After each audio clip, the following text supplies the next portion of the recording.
তারপরেও কিন্তু তাদের মাঝে আমরা হোপ দেখছি যে একটা না একটা সময় তারা যেতে পারবে। রোহিঙ্গা ক্যাম্পে তো অনেকবারই আসা হয়েছে, এবার 2026-এ এসে আমার যেটা সুযোগ হলো যে ইয়াং অনেক রেফিউজিদের সাথে কথা বলার সুযোগ হয়েছে। সো এবার এক্সপিরিয়েন্সটা একটু ডিফারেন্ট ছিল, কারণ লাস্ট কয়েক বছর অনেকগুলো পরিবর্তন এসছে। এখানে স্কিল বিল্ডিংয়ের অনেক প্রোগ্রামস চালু হয়েছে এবং এবার যাদের সাথে কথা বললাম আমি বুঝলাম যে এই স্কিল বিল্ডিং প্রোগ্রামগুলো তাদেরকে দারুণভাবে উদ্বুদ্ধ করেছে এবং তাদেরকে কনফিডেন্ট করেছে।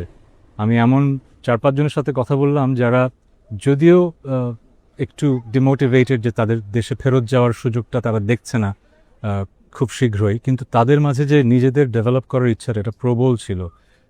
তারা সবাই এখন বাংলা বলতে পারে, তাদের নিজস্ব ভাষাতে বলতে পারে, সুন্দর ইংরেজি বলতে পারে। তারা বিভিন্ন স্কিলস বেসড কোর্সে বিভিন্ন স্কিলস শিখছে। ইঞ্জিন মেকানিক হচ্ছে কেউ, কেউ ইলেকট্রিশিয়ান হচ্ছে, কেউ কেয়ার গিভার হচ্ছে। সো এটা একটা খুব পজিটিভ থিং যেটা ওদেরকে খুব মোটিভেট করছে। না হলে বছরের পর বছর কিছু না করে, কোনো প্রোডাক্টিভ কিছু না করে যখন একটা ইউথ বড় হয়, একটা জেনারেশন বড় হয়, সেটা কিন্তু আসলে শুধু যে আমাদের হোস্ট কমিউনিটির জন্য চিন্তার বিষয় তা না, একটা দেশের ফিউচারের জন্য চিন্তার বিষয়। কারণ তারা তো একটা সময় ফেরত যাবে, তাদেরকে তো ওই দেশটাকে গড়ে তুলতে হবে। কিন্তু তারা যদি কোনো ধরনের স্কিল তৈরি না করে এই সময়টা পার করে দেয়, তাহলে তারা যখন ফেরত যাবে তারা কীভাবে দেশটাকে গড়ে তুলবে? Hope is something we need to leave.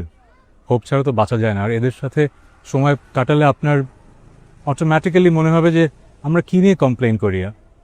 এদের জীবনে এতটুকুও হোপ নেই, আসলে তো নেই। তাদের যে প্রগ্রেস দেখছি আমরা জিওপলিটিক্যাল সিনারিওতে, তাদের মায়ানমারে ফেরত যাবার ইচ্ছা প্রবল থাকলেও আসলে ইন্টারন্যাশনাল কমিউনিটি যদি প্রেশার না দেয় মায়ানমার গভর্নমেন্টকে, তারা তো ফেরত যেতে পারবে না। তাদের তো যেমন পারসিকিউশন তারা ফেস করেছে সেটাই ফেস করবে। তারপরেও কিন্তু তাদের মাঝে আমরা হোপ দেখছি যে একটা না একটা সময় তারা যেতে পারবে। মানে আমি আজকে যখন একটা ডিসেবল একজন মানুষের সাথে কথা বললাম, একটা বমিংয়ে তার পা নষ্ট হয়ে গেছে, সে কথা বলছিল যে ওই একই বমিংয়ে তার 7 বছরের মেয়েকে সে হারিয়েছে। সো সে যখন কথাটা বলছিল তখন সে কিন্তু চোখ দিয়ে পানি পড়ছে, কিন্তু তারপরেও সে কিন্তু বলছে যে আমি আশা করি যে আমরা যেতে পারবো, ফেরত যেতে পারবো।